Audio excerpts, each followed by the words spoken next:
Really interesting shapeshifter of the week. It's Reid, founder of something called Real Gardening. It's a wonderful story. It's a wonderful business story. It's a wonderful South African story. And it's a wonderful personal story of a true entrepreneur. And Reid joins me now from our studio at 7:02. Claire, a very good evening to you. Thanks for coming in. Fascinated by your story, I really am. You are, and pardon the pun, a serial entrepreneur. You really are. You do seem to be someone who, from a very early age, was able to do amazing things. Just tell us a little bit of the journey about how you got into this gardening enterprise you're in. I've always been entrepreneurial, always looking at ways in which to make pocket money. I used to make greeting cards when I was about 7 years old and go and sell them to neighbours, through to spray painting people's dustbins with numbers when the wheelie bins just were released by Pick It Up. So I've always looked at ways in which I can add value and create money along the way. And one of the suggestions from my parents when I was just about 16 was if I grew vegetables at home, they would buy them from me. And it was just when people weren't really big into this organic thing yet, but it was coming. And I think my parents were thinking, well, Claire's always shown a lot of interest inside the house. I've always known I wanted to become an architect. I've always shown interest in, redoing my bedroom and flooring and walls and that kind of thing, but not really any interest outside of the house. So I think this was a way to try and get me to do something in the garden and something that would benefit them and the family. And I love the idea of being able to sell the vegetables, and I thought it would be a really easy thing to get started. Little did I know that it was one of the most difficult things I had ever tried to do, was the simple act of planting a garden. Why was it so difficult? It's fairly obvious, but what were the difficulties that hit you? Sure. The first thing was my parents said whatever I spent to set up this vegetable garden, I would have to pay back to them with interest. And this was going to be the first time I was going to learn about such horrible things as interest and paying back debt. And so I was very careful with the amount of money I was going to spend setting up this garden. We lived in Parkhurst at the time, so we had a very small space available that was in full sunlight, probably about the size of a front door, about 2 square meters. So I'd made a list that I could plant 5 spinach and 6 beans and 8 tomatoes and so on. So I went down to the local garden shop with my father, and I remember taking a packet of tomato seeds. First of all, I didn't know which packet to choose, so I just chose whichever one had the best picture. I wanted to personally be told this is the one that you should be planting for the best tomatoes in your area, but no one was telling me that. So I took the one with the best pictures off the shelf. I remember rattling it near my ear and thinking it sounded like there was an awful lot of seed in that packet. So I turned to the sales assistant and asked her, well, how many seeds are in the packet? She laughed and said, well, people don't ask such things, but probably about 400 or 500 seeds. And I went, well, I have no idea who in this area has space to plant 400 or 500 tomatoes. I don't. I have space to plant 3. So where can I buy 3 tomato seeds? She laughed and said, this is the way seed has been sold since forever, and this is the way it will be sold. So either I buy the full packet or I don't. So begrudgingly, I'm putting these packets of seed. That it really was, from a waste point of view, just ridiculous, because I knew now I'm buying far more than I needed. And then we moved over to the fertilizer aisle, and I'm being told I need this fertilizer for the beans and that fertilizer for the tomatoes, and everything's adding up, and I'm having to buy 2-kilogram bags and being told I needed to use a teaspoonful.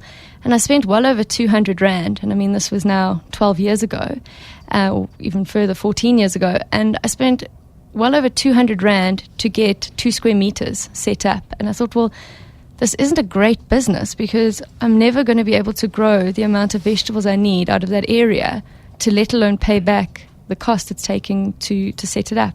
And that really was the first downfall of my vegetable growing empire. All right, so you've positioned the problems, you've seen the obstacles. Now your solution is something called Real Gardening. And what was it?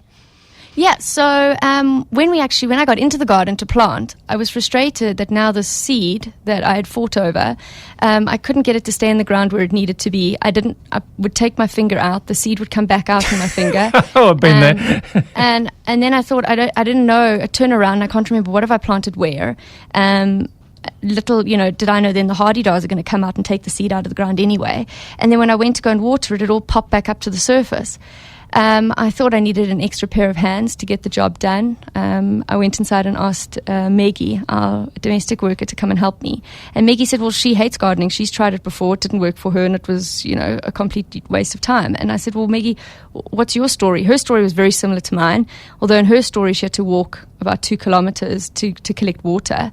Where she lived in Rustenburg, there wasn't municipal water at the time.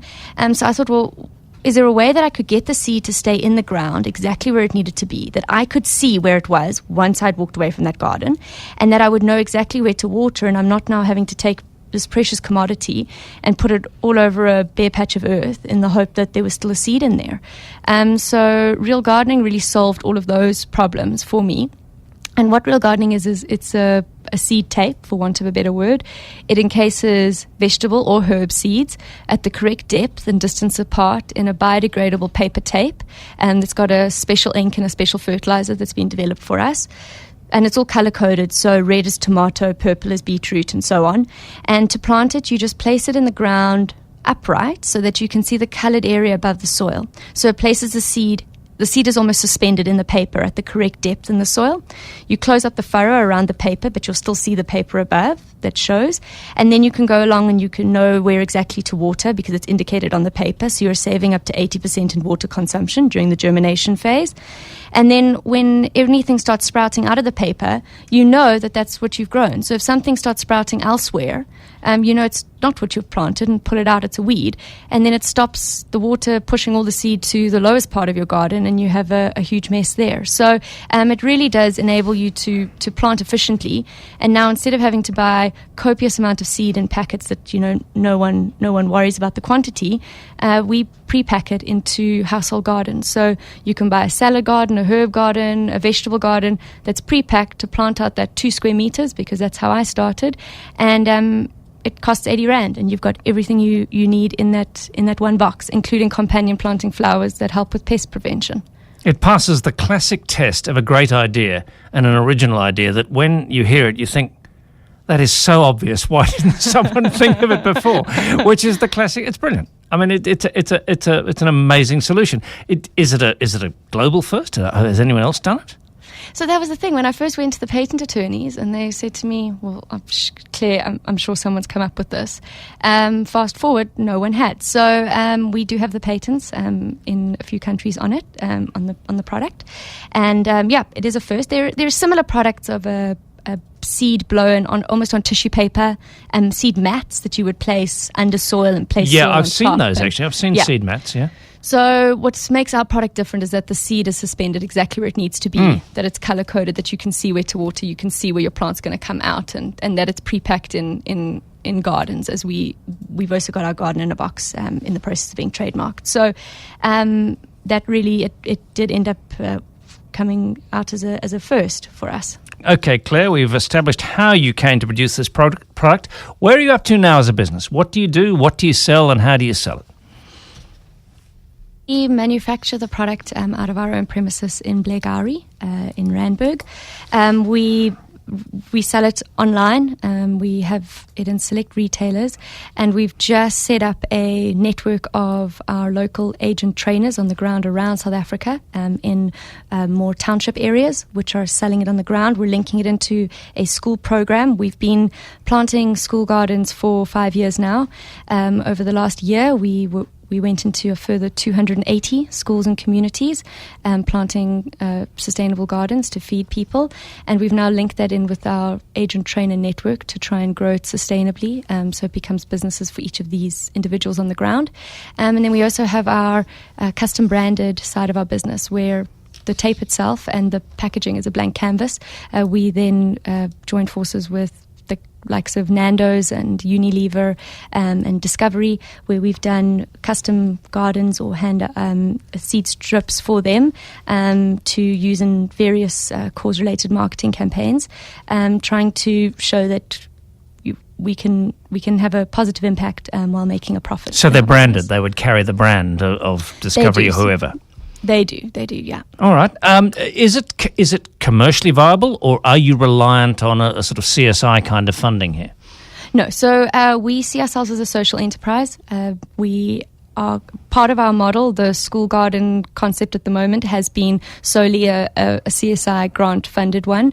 We're trying to shift that more into a sustainable model through our agent network on the ground. At the moment, that has been solely grant funded and CSI. However, our selling in retail and online, and now we're starting to sell in Dubai, and then it will be the UK, the USA, and Japan. And the world. Slowly. If I go into major South African nurseries, will I see your product?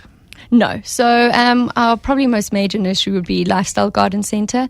We're trying to do a lot more of our sales online. Our product proves very effective to be able to send. It's a very light product that doesn't take up much space. So trying to penetrate the market more through online sales.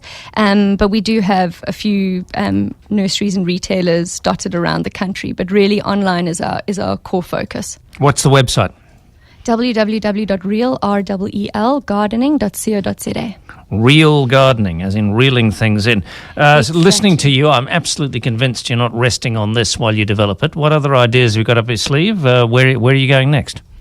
I think the big thing that we're starting to focus on is how do we now get people to be sustainable in small spaces. So really understanding the vertical aspects of our product and the containers in which it can get planted in. And that's really where I'm excited about understanding how to create a more packaged solution in that way. What, a complete garden, including the box, the container and everything? Yeah, so a complete but very, very simple. Everything about our brand, our message, our way of doing things, it needs to be simple and effective, and obviously cost effective as well.